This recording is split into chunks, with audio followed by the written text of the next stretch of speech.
We just heard Anthony Albanese talking about those things. Now, obviously, there was a significant point made on education and on legal changes to combat anti-Semitism.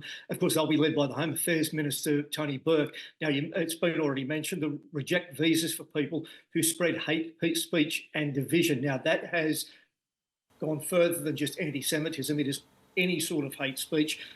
And that will be a crackdown that Mr. Burke will be looking at. They're also going to be listing organisations whose leaders will engage in hate speech and promote violence or racial hatred. They'll be looking at organisations very carefully there and looking to implement stronger penalties for people involved in those types of offences, spreading hate speech, and also offences to crack down on hate speech preachers, which has been in the headlines this week as well, and those who promote violence within those hate speeches. An anti-Semitism education task force is going to be led by David Gonski, who's worked with former Prime Ministers before, and Julia Gillard, who was a Labor leader, and Malcolm Turnbull, who was a Liberal Prime Minister. Now, they're to ensure that the education systems respond to anti-Semitism or the rising anti-Semitism, and they want education through, we're talking from kindergarten right through school into colleges, to ensure people actually understand the German neo-Nazi genocide that occurred during World War II. There'll be new online safety advice in the first quarter of next year to curb online anti-Semitism. And Education Minister Jason Clark will lead reforms to impose tougher rules on racism and anti-Semitism on campuses throughout Australia. So it's an ongoing process, but the Prime Minister today ensuring that something has to be done over what happened at Bondi last weekend. Let's talk about the ongoing investigation. What's the latest? And are other jurisdictions, like perhaps India, given the links to one of the suspects, helping with the investigation?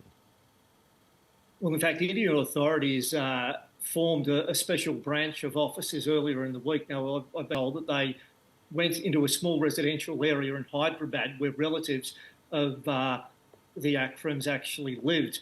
And they spoke to neighbours and grabbed background information for Australian authorities. But they are adamant, they have said they're adamant, that radicalisation did not occur in India. Of course, the father who died, who was one of the gunmen who died on the weekend, left India in 1998 to move to Australia. His son, Naveed, who was arrested and is currently under guard, was, of course, born here in Australia. He was 24 years of age, so he was born in 2001. And has basically an Australian passport. Now, Naveed, of course, was charged with 59 charges. 15 counts of them were murder. Now, one thing we have to point out is he will appear in court in April. At the moment, he is still under guard and he will be transferred to a jail when he is well. He was obviously injured on the weekend in the shootings.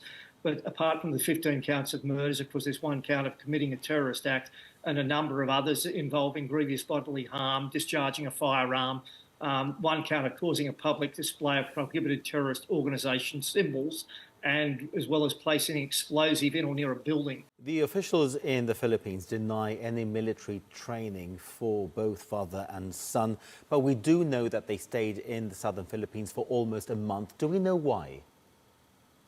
Look, at the moment, that investigation is still going on. As you said, the Philippines authorities have vehemently denied any claims that the pair were in training camps. They are in a southern city of Davao, which is a main city on the southern island, where Islamic militant groups, including IS State Asia, have had a presence over the years.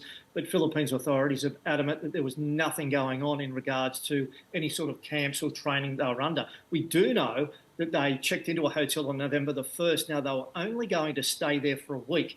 And what people at the hotel have said was they kept extending their stay and ended up staying there until November the 28th. And they flew out of the country in Manila that day. So at the moment, there is a lot to be found out. Australian authorities are really doing the best they can to give as much information without giving anything away in relation to that investigation of what was going on in the Philippines, and that is ongoing. They are desperately trying to find out what happened. We do know from people at the hotel, they said that the father and son rarely left the hotel, maybe for an hour a day to get some food. So it's very clandestine, it seems, what they were doing there, and that's what Australian authorities with the help of the Philippines, are trying to find out more about. And as that investigation continues, New South Wales Parliament is going to be recalled next week. They want to discuss gun controls in Australia. Do we anticipate any changes in the law? And Bernard, just talk to us through how long that could take. Well, the Premier, Chris Minns, has already said that he is going to call Parliament back next week to discuss this, and among the reforms proposed are limits on the number of firearms a licensed shooter can have. As we know, the father had, I think, 6 weapons, and he accumulated all of them after 2022, which is a concern. A lot of people are wondering why he wasn't noticed a little more when his son was rumoured to be linked with IS, that they didn't notice that his father was gaining access to ammunition of that sort of number. Now, they are also proposing legislation that would also reclassify straight shotguns and prohibit belt-fed ammunition magazines in those weapons. Now, just how long that will take, obviously they are going to hurry this through. The meeting is going to be next week, and it'll be as quick. The Premier has said they'll be doing this as quickly as they can to implement the laws. And an interesting point is it's not only New South Wales that looking this, other states' premiers have already said that they are going to be looking at changing their gun laws as well. Queensland have already said that, and we expect other states to follow in a fairly efficient manner, one would think.